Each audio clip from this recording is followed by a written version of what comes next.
Le rabbin Jonas a-t-il à ce point perdu la tête pour imaginer que nous sommes au début des vacances, alors que pour la grande majorité d'entre nous, les derniers jours du mois d'août marquent la fin de cette période merveilleuse de l'année?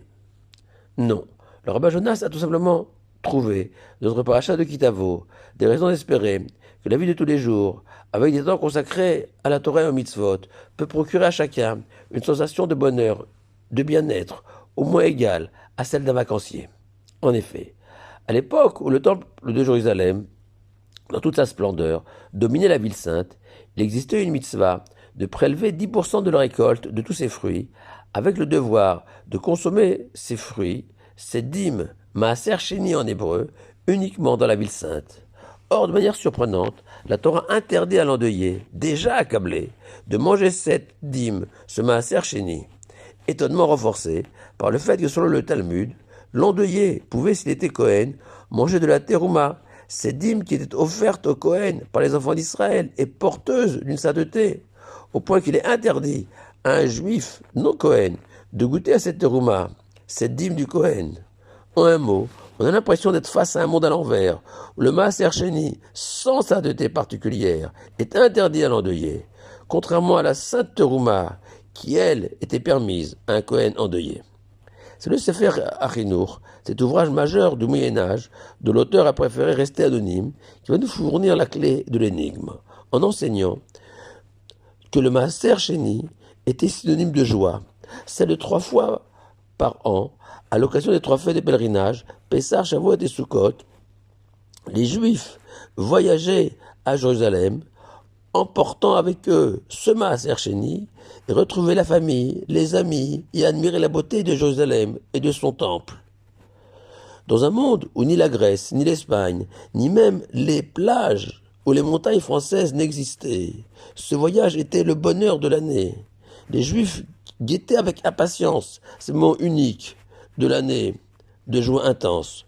Dans cette perspective, l'endeuillé ne pourra goûter à ce maaser sheni, symbole de joie. Par contre, la terouma, la dîme du Cohen, même sainte, était la nourriture quotidienne du Cohen. Dès lors, même l'endeuillé pouvait en consommer. Et le Rambam rajoute aussi une dimension sociale en expliquant que les fêtes étaient l'occasion de convier les pauvres, les orphelins et les veuves à sa table, autour du maaser sheni, comme la Torah insiste à de nombreuses reprises. Or, l'endeuillé n'est pas en état de pouvoir inviter qui que ce soit. Dès lors, il lui est interdit de manger du maaser sheni. Mais le Sefer Achinour va plus loin et ajoute qu'hormis la joie de la découverte de Jérusalem et des retrouvailles familiales, ce voyage dans la ville de Jérusalem était l'occasion d'une ascension spirituelle, au point que l'on parle systématiquement de monter à Jérusalem. Or, la joie est le seul moteur de cette ascension, la joie d'entreprendre, de construire, de bâtir, de grandir. Et chaque marche supplémentaire gravie, si petite soit-elle, procure à celui qui l'a montée une joie et un bonheur uniques.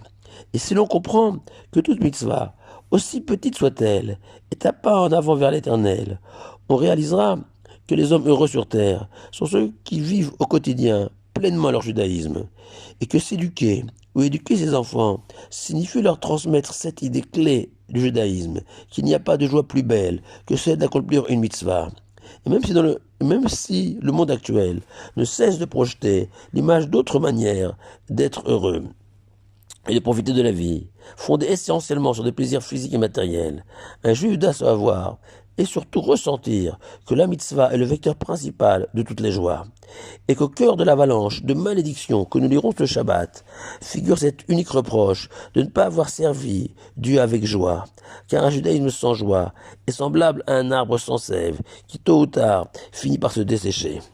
Leur Vénachal, rabbi chassidique du XVIIIe siècle, met d'ailleurs en exergue l'antagonisme entre servir Dieu, la avod, qui désigne aussi l'esclavage, et la joie.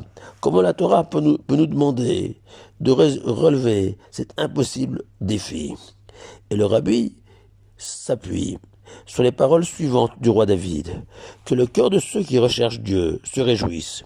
Habituellement, seuls les chercheurs qui trouvent se réjouissent. Tous les autres n'emportent avec eux que déception et amertume. Mais dans le monde de la Torah, Rechercher Dieu, c'est déjà l'avoir trouvé.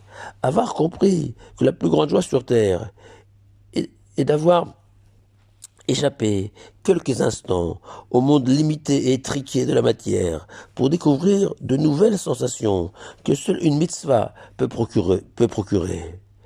Servir Dieu, dès lors, sera le passeport pour le plus beau des pays, celui du bonheur. Et ce, à ma connaissance, aucune agence de voyage au monde ne propose dans son catalogue une telle destination. Ainsi, vivre son judaïsme, c'est être tout au long de l'année en vacances. Shabbat shalom à vous tous.